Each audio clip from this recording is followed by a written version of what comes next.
Hi అండి, అందరికీ నమస్కారం. Welcome back to Reddy special creativity. మన కిచెన్ లో ఈ రోజు రెసిపీ వచ్చేసి యాపిల్ మిల్క్ షేక్. ఇంట్లోనే చాలా ఈజీగా అండ్ టేస్టీగా ఈ యాపిల్ మిల్క్ షేక్ ని చేసుకోవచ్చు. ఈ యాపిల్ మిల్క్ షేక్ ని 2 నిమిషాల్లోనే తయారు చేసుకోవచ్చు. పంచదార వేయకోకుండా చాలా హెల్దీగా ఈ యాపిల్ మిల్క్ షేక్ ని ప్రిపేర్ చేసుకోవచ్చు. ఈ యాపిల్ మిల్క్ షేక్ ని ఎలా తయారు చేయాలో చూద్దాం. ముందుగా ఒక మిక్సీ జార్ తీసుకొని ఒకటి యాపిల్ తీసుకొని యాపిల్ పై ఉండే తొక్కనంతా తీసేసి లోపల ఉండే గింజలన్నీ తీసేసి ఇలా స్మాల్ పీసెస్ గా కట్ చేసి తీసుకోవాలి. తర్వాత 4 లేదా 5 ఖర్జూరాలని తీసుకోవాలి.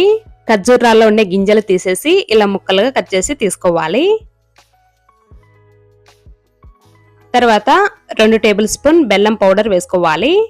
బెల్లం పౌడర్ లేకపోతే బెల్లం తురుమైనా వేసుకోవచ్చు. మీరు కావాలంటే పంచదార అయినా వేసుకోవచ్చు. తర్వాత 1 గ్లాసు కాచి చల్లార్చిన పాలను వేసుకోవాలి. ఈ పాలని చల్లగా ఫ్రిడ్జ్ లో పెట్టైనా తీసుకోవచ్చు. తర్వాత ఒక 4 బాదం వేసుకోవాలి. తర్వాత ఒక 5 ఐస్ క్యూబ్స్ వేసుకోవాలి.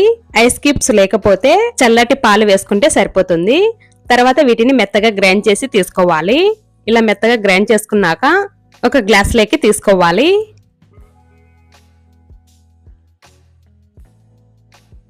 తర్వాత పైన ఇలా సన్నగా కట్ చేసుకున్న బాదం పప్పు,